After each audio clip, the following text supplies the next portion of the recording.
Pepe! Aba, ano ba pinagagawa mo? Nagpapasunto ka. Ano ba to? Pwede ka na? Pagod na yan, pagod na yan. Pagod na nga yan. Pero mag-ingat ka. Mag-ingat ka. Patay mo na yan! Ha? Ingat pa rin. Iwas. Itumba mo na yan, ha? Itumba mo na yan. Pang-anin na ito. Itumba mo na yan, ha?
Pepe! Tumayo ka, Pepe! Pepe, tumayo ka!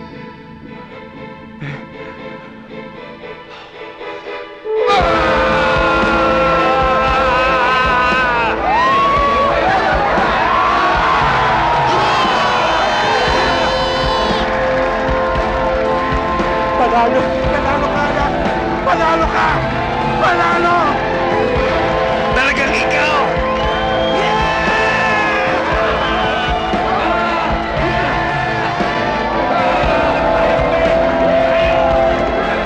Panginoon, patawarin niyo po ako.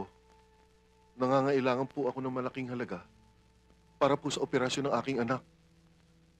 Kaya ako po natanggap ang alok na patayin si Kapitan Huevos.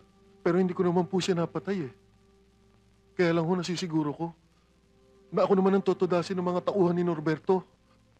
Kaya Panginoon, parang awa na ninyo. Iligtas niyo po ako sa kanila. Hinding-hindi na po ako uulit. Pangako po yan. Salamat po.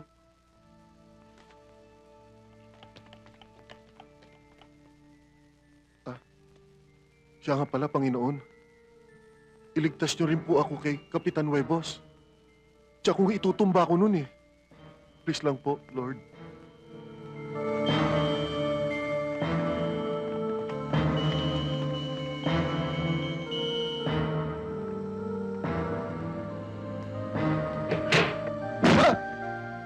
Teka, saan ka pupunta? Balik sa loob! Sige! Kapitan Huevos! Kapitan! Patawarin mo ako!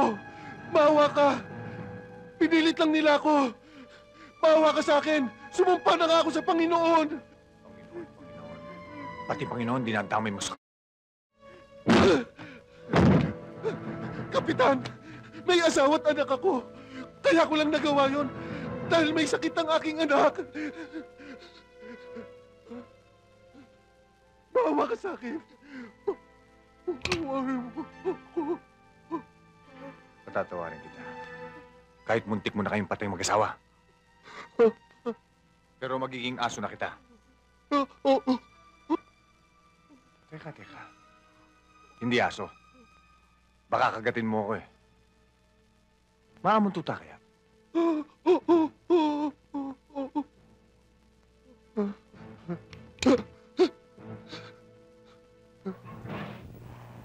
Kung wala kang pera, ano ipalalaman mo sa anak? Kombadyos? Matindi rito. Malabang ka sa na hindi mo alam kung sino ang tama o mali. Ang masakit pa nga nito, ang kalaban mo, kapwa mong Pilipino. Mabuti pa kayo. Binabayaran ng servisyo niyo sa bayan. May iba yan. Para sa bayan din ang ginagawa. Isinusugo rin ang buhay, pero walang inaasahang kabayaran. Eh bakit naman kailangan mo pang umalis? Ang hina-hina mo kasi sa diskarte. Sabi mo mga hold-up ng mga tao mo. Bakit iiwas ka? Di ba sundalo ka? Ikaw pa ang papatayin nila. Kaya dapat lang na lumaban ka. Napakalaking pera itong tinatarget natin. Kapag nakuha natin ito at mapaghati-hatian, ay pwede na tayong mag-retire habang buhay ng tahimik. Ang pera ay manggagaling sa isang bangko sa Binondo. Ilang tao ang magwi-withdraw at dadalhin sa ermita. Tatambangan natin sila pagdating sa Jones Bridge.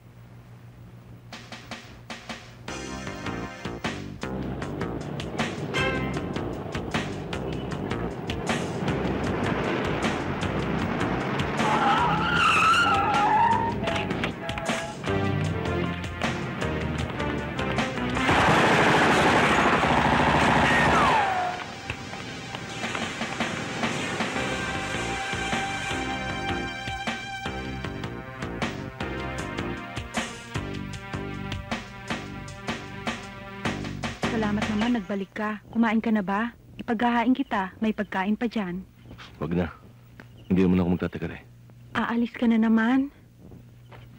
Subong-subo na ako, Mirna. Kailang umalis na ako. Itong tandaan mo.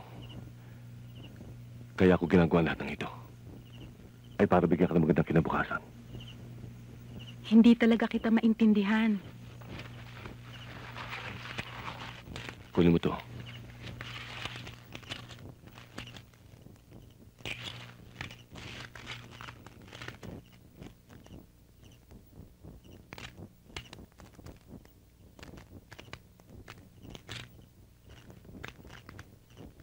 Tago mo yan.